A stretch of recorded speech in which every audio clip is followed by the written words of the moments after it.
वंदे अहं श्रीगुरु श्रीयुतपदकमलं श्रीगुरून् वैष्णवांश्च श्रीरूपं साग्रजातं सहगण रघुनाथान्वितं तं सजीवं साद्वैतं सावधूतं परिजनसहितं कृष्णचैतन्यदेवं श्रीराधाकृष्णपादान् सहगण ललिता श्रीविशाखान्वितंश्च नमो विष्णुपादाय भगवते प्रियात्मने भक्ति केवल पृष्ठाय गुरुवर गनुगामिने भक्ति सुंदर सन्यासी नामिने भक्ति रूपिणे गौड़ीय शास्त्र गौरांग ख्याति प्रकाश कीर्तये। श्रीमद् भागवतेर प्रथम स्कंधेर द्वितीय अध्याय 18 নম্বর শ্লোক থেকে আলোচনা হচ্ছে। বলছেন নিয়মিতভাবে শ্রীমদ্ ভাগবত শ্রবণ করলে এবং ভগবানের শুদ্ধ ভক্তের সেবা করলে হৃদয়ে সমস্ত কলুষ সম্পূর্ণরূপে বিনষ্ট হয় এবং তখন উত্তম শ্লোকের দ্বারা বন্দিত পরমেশ্বর ভগবান শ্রীকৃষ্ণের প্রতি প্রেমময়ী ভক্তি সুদৃঢ় রূপে প্রতিষ্ঠিত হয়। আত্মোপলব্ধির পথে প্রতিবন্ধক স্বরূপ হৃদয়ের সমস্ত অশুভ প্রবৃত্তিগুলি নির্মল করার উপায় হচ্ছে এখানে। এই উপায়টি হচ্ছে ভগবতের সঙ্গ করা।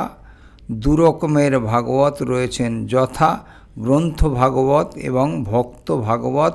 এই উভয় ভাগবতই হচ্ছেন ভবরোগ নিরাময়ের উপযুক্ত উপায় এবং তাতে উভয়ের অথবা একজনের শরণাগত হলেই সব রকমের প্রতিবন্ধক বিদূরিত হয়। ভক্ত ভগবত গ্রন্থ ভগবতের মতোই মঙ্গলপ্রদ, কেননা ভক্ত ভগবত গ্রন্থ ভাগবতের নির্দেশ অনুসারেই তার জীবনকে পরিচালনা করেন এবং গ্রন্থ ভাগবত পরমেশ্বর ভগবান এবং তার শুদ্ধ ভক্ত বা ভগবতদের তথ্যে পূর্ণ। গ্রন্থ ভগবত এবং ভক্ত ভগবতের অভেদ সম্বন্ধ রয়েছে।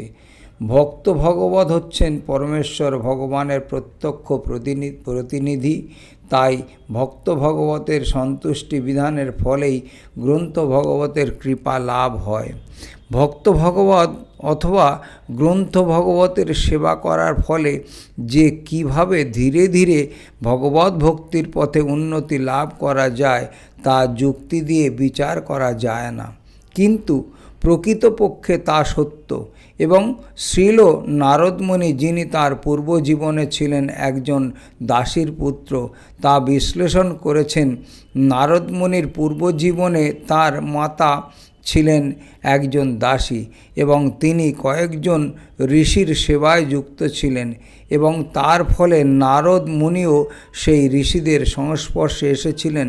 তাদের সঙ্গ প্রভাবে এবং তাদের উচ্ছিষ্ট আহার করার ফলে দাসীপুত্র হওয়া সত্ত্বেও তিনি পরবর্তী জীবনে ভগবৎ পার্ষদ মহাভক্ত শ্রীল নারদ মুনিতে পরিণত হন। এমনই হচ্ছে ভগবৎ সঙ্গের অলৌকিক প্রভাব। এই প্রভাব সম্বন্ধে ব্যবহারিকভাবে অবগত হতে হলে আমাদের মনে রাখতে হবে যে ঐকান্তিক নিষ্ঠা সহকারে ভগবৎ সঙ্গ করার ফলে অনায়াসে দিব্য জ্ঞান লাভ হয় এবং যার ফলে জীব পরমেশ্বর ভগবানের প্রেমময়ী সেবায় সুদৃঢ়ভাবে যুক্ত হন।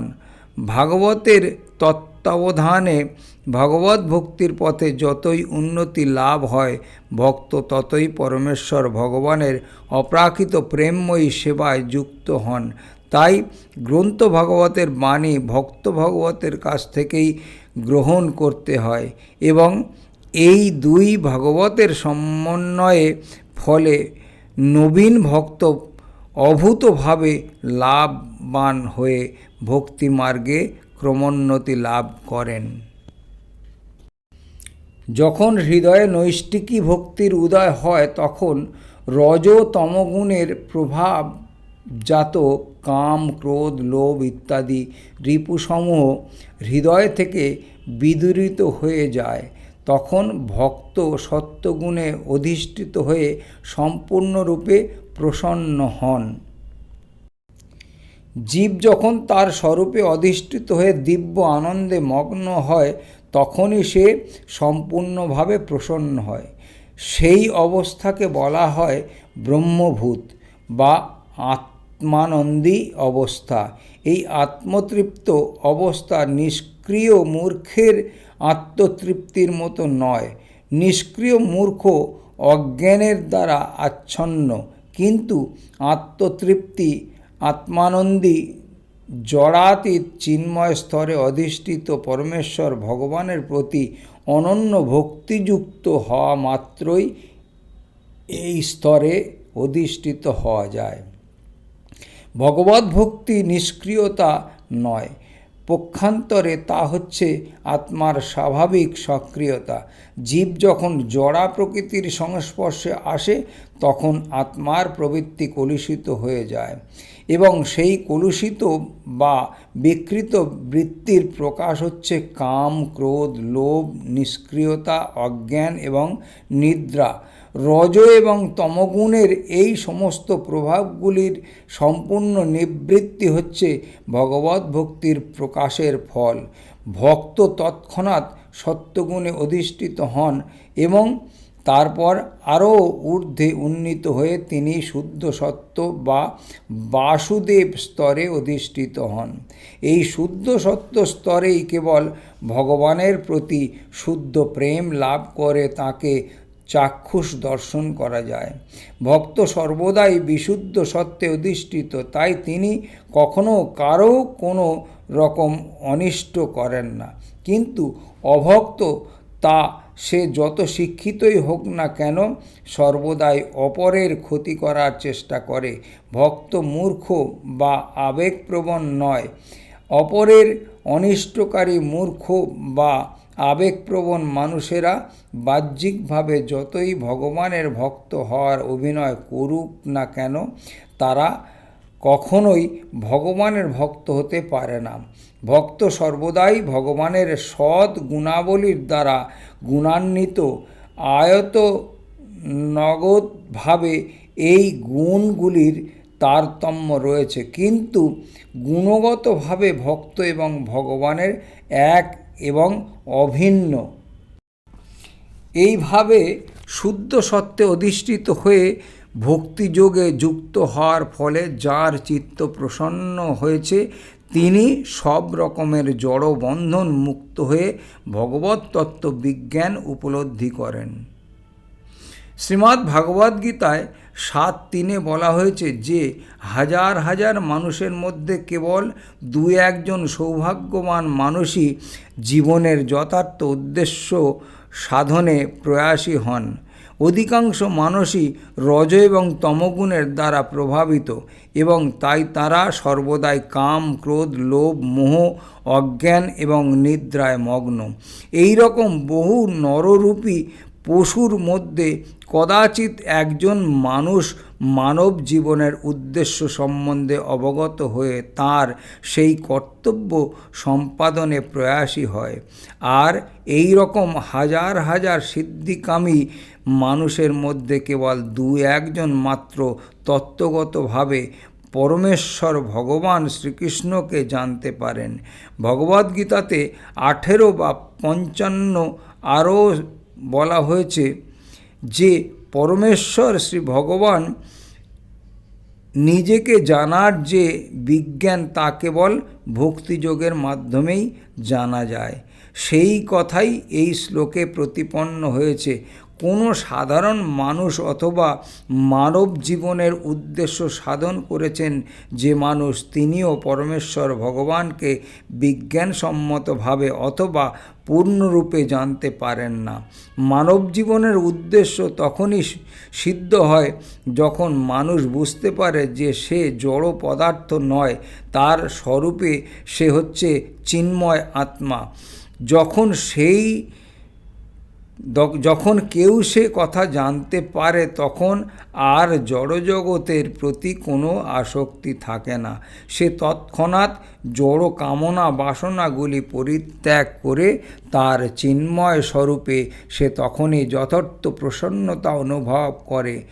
মানুষ যখন রজ এবং তমগুণের প্রভাব থেকে মুক্ত হয় তখনই কেবল এই উপলব্ধি সম্ভব হয়, অর্থাৎ ব্রহ্মভূত স্তরে অধিষ্ঠিত হয়ে কেউ যখন যথার্থ ব্রাহ্মণোচিত গুণ অর্জন করে তখনই কেবল তার সম্ভব হয়।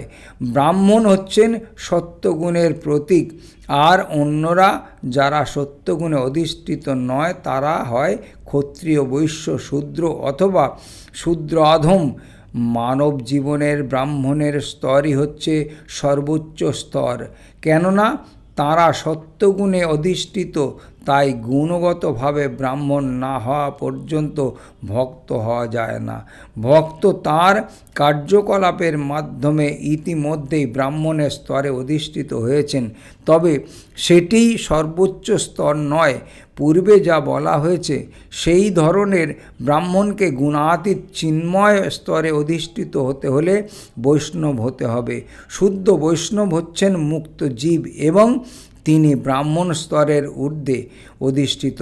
জড় জগতের ব্রাহ্মণবদ্ধ জীব, কেননা ব্রাহ্মণ যদিও ব্রাহ্মণভূত স্তরে অধিষ্ঠিত এবং তিনি জড় জগতের অনিত্যতা উপলব্ধি করতে পেরেছেন, কিন্তু তবুও পরমেশ্বর ভগবানের ভগবত তত্ত্ব বিজ্ঞান তার জানা হয়নি। ব্রাহ্মণ স্তর অতিক্রম করে বাসুদেব স্তরে অধিষ্ঠিত হলে পরমেশ্বর ভগবান শ্রীকৃষ্ণকে জানা যায়। পরমেশ্বর ভগবানকে জানার যে বিজ্ঞান তা হচ্ছে পারমার্থিক মার্গে স্নাতকোত্তর বিষয়। মূর্খ লোকেরা অথবা অল্প বুদ্ধিসম্পন্ন লোকেরা পরমেশ্বর ভগবানকে জানতে পারে না এবং তারা খেয়াল খুশি মতো কৃষ্ণ তত্ত্ব বিজ্ঞান বিশ্লেষণ করে। কেউ যদি ব্রাহ্মণ স্তরে অধিষ্ঠিত হওয়া সত্ত্বেও জড়জগতের গুণের প্রভাব থেকে মুক্ত হতে না পারে তাহলে তার পক্ষে ভগবত তত্ত্ব বিজ্ঞান লাভ করা সম্ভব হয় না। কোনো যথার্থ ব্রাহ্মণ যখন বৈষ্ণবে পরিণত হন তখন তিনি জড়জগতের প্রভাব থেকে সম্পূর্ণরূপে মুক্ত এবং সেই আত্মতৃপ্তি অবস্থায় পরমেশ্বর ভগবানকে যথাযথভাবে জানতে পারেন। আত্মার আত্মা পরমাত্মা ভগবানকে দর্শন হলে হৃদয়গ্রন্থি ছিন্ন হয়, সমস্ত সংশয় দূর হয় এবং সমস্ত কর্মফল ক্ষয়ে প্রাপ্ত হয়। ভগবত তত্ত্ব বিজ্ঞান লাভ হলে সেই সঙ্গে আত্মাকেও দর্শন হয়। চিন্ময় আত্মারূপে জীবের পরিচিত সম্বন্ধে অনেক কল্পনা এবং সন্দেহ রয়েছে। জড়বাদীরা আত্মার অস্তিত্বে বিশ্বাস করে না, আর জ্ঞানীরা মনে করে যে নির্বিশেষ নিরাকার অদ্বয় ব্রহ্ম থেকে আত্মা অভিন্ন। তারা আত্মার স্বাতন্ত্র্যে বিশ্বাস করে না, কিন্তু তারা তত্ত্বদ্রষ্টা। তারা বলেন যে আত্মা এবং পরমাত্মা দুটি ভিন্ন সত্তা। তারা গুণগতভাবে এক, কিন্তু আয়তনগতভাবে ভিন্ন। এছাড়া অন্য বহু মতবাদ রয়েছেন, কিন্তু ভক্তিযোগের মাধ্যমে কখনোই কৃষ্ণতত্ত্ব বিজ্ঞান উপলব্ধ হয়। তৎক্ষণাৎ সমস্ত কল্পনাপ্রসূত মতবাদ বিদূরিত হয়ে যায়। শ্রীকৃষ্ণ হচ্ছেন সূর্যের মতো, আর পরম তত্ত্ব সম্বন্ধে জড়বাদীদের সমস্ত জল্পনা কল্পনা মধ্যরাত্রির অন্ধকারের মতো। হৃদয় আকাশে যখন এই কৃষ্ণের সূর্য উদয় হয়, পরম তত্ত্ব সম্বন্ধে জড়বাদীদের সমস্ত জল্পনা কল্পনা তৎক্ষণাৎ বিদূরিত হয়ে সূর্যের উদয়ে যেমন অন্ধকার থাকতে পারে না, তেমনি অজ্ঞানের গভীর অন্ধকারে লুকিয়ে থাকে যে সমস্ত আপেক্ষিক সত্য তা পরমাত্মা রূপে সকলের হৃদয়ে বিরাজমান শ্রীকৃষ্ণের কৃপায় প্রকাশিত হয়ে পড়ে।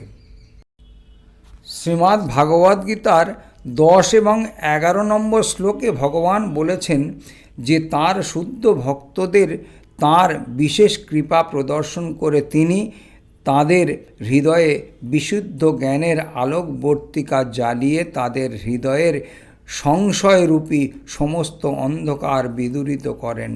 তাই যেহেতু তিনি নিজেই তাঁর ভক্তদের হৃদয়কে আলোকিত করেন, তাই তাঁর সেবাপরায়ণ ভক্তের অজ্ঞানের অন্ধকারে পড়ে থাকার কোনো প্রশ্নই ওঠে না। তিনি পরম সত্য এবং আপেক্ষিক সত্য সম্বন্ধে সব কিছু অবগত হন। ভক্ত কখনোই অজ্ঞানের অন্ধকারে আচ্ছন্ন থাকতে পারে না।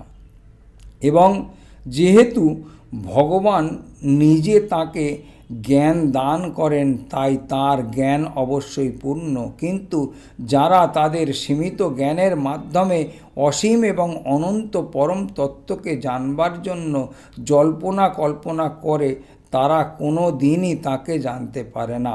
যথার্থ জ্ঞানকে বলা হয় পরম্পরা, অর্থাৎ যে জ্ঞান শ্রদ্ধা সমন্বিত শরণাগতির মাধ্যমে গুরু শিষ্য পরম্পরার অবরোহ পন্থায় লাভ হয়। পরমেশ্বর ভগবানের পরম ঈশ্বরত্ব অস্বীকার করে তাকে কখনো জানা যায় না। এই ধরনের অবিশ্বাসীদের কাছে তিনি কখনো নিজেকে প্রকাশ করেন না। একটি আগুনের স্ফুলিঙ্গ যেমন আগুন থেকে বেরিয়ে এলেই তার দহন শক্তি হারিয়ে ভস্মে পরিণত হয়, ঠিক তেমনি অনুসদৃশ্য জীব পরমেশ্বর ভগবানের থেকে বিচ্ছিন্ন হয়ে পড়লেই মায়ার কবলিত হয়। ভক্তরা বিনীত এবং তাই দিব্য জ্ঞান অবরোহ পন্থায় তাদের কাছে নেমে আসে। এই পন্থায় পরমেশ্বর ভগবান শ্রীকৃষ্ণ প্রথমে এই জ্ঞান দান করেন ব্রহ্মাকে, তারপর ব্রহ্মা তার পুত্র এবং শিষ্যদের এই জ্ঞান দান করেন। এইভাবে গুরু শিষ্য পরম্পরায় ধারার এই জ্ঞান প্রবাহিত হয়। পরমাত্মা রূপে ভক্তের হৃদয় থেকে ভগবান তাকে এই জ্ঞান লাভ করতে সাহায্য করেন। এইটিই হচ্ছে পরমার্থিক জ্ঞান লাভের যথার্থ পন্থা। হরে কৃষ্ণ। শ্রীমদ্ ভাগবত আলোচনা এই পর্যন্তই। পরবর্তী আলোচনা পরবর্তী ভিডিওতে আস্বাদন করতে থাকুন।